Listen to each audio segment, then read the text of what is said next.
我从小就认为自己长得不好看，牙齿凸、厚嘴唇、小眼睛、腿不直，拍照的时候永远心里没底，还瞒着家人去小作坊弄了副双眼皮。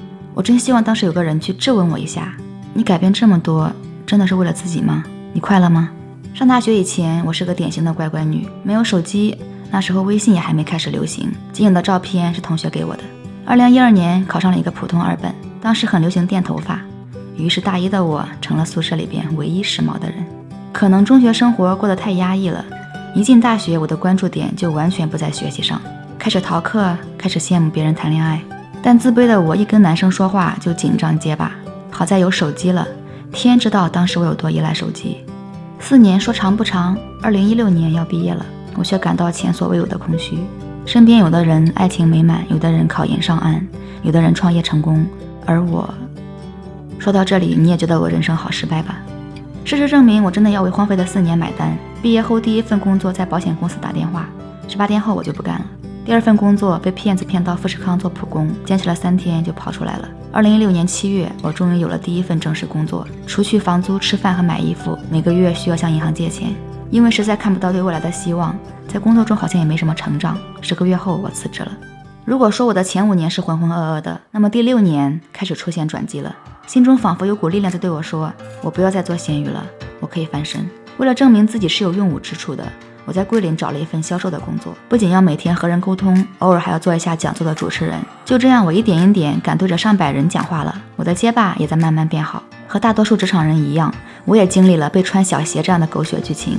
那一年我明白了，君子之交应该淡如水，但是也不可惜，要不是这次的经历，我也不会走向更大的舞台。2018年，我跟英语结下了缘分，新的工作可以边上班边学英语。当时已经25岁的我又做了一个重要决定，我戴牙套了。我的第1位外国好友是来自意大利的女孩，她很喜欢对我说一句话，你怎么这么漂亮？我的笑容越来越大了，竟然也完全忽视了牙套的存在。上班跟客户交流，下班跟外国人交流，就这样我的英语也慢慢的捡起来了。我体验了很多从前从未体验的新活动，生活变得前所未有的好，空虚的感觉也越来越少。我的银行卡也慢慢的从负债变成盈余，虽然还是不多，但已经足够我带父母出门旅行了。看着他们脸上的笑容，我不禁感慨真值。2019年5月，我遇到了 Scott， 那个令我一见钟情的男孩子。家人的极力反对让我有史以来陷入了最痛苦的境地。我内心清楚自己已经认定了这个人，就绝不会回头。于是我开始尝试从书中寻找答案。那段时间我看了很多关于心灵和原生家庭等方面的书，也是从那个时候，我内心开始变得更加丰盈坚定。我尽最大努力不伤害家人，同时我也不委屈自己。都说时间会摆平一切，慢慢的我父母开始接受了。2019年年底疫情爆发，我辞去了工作，我们寸步不离地度过了2个月的隔离期。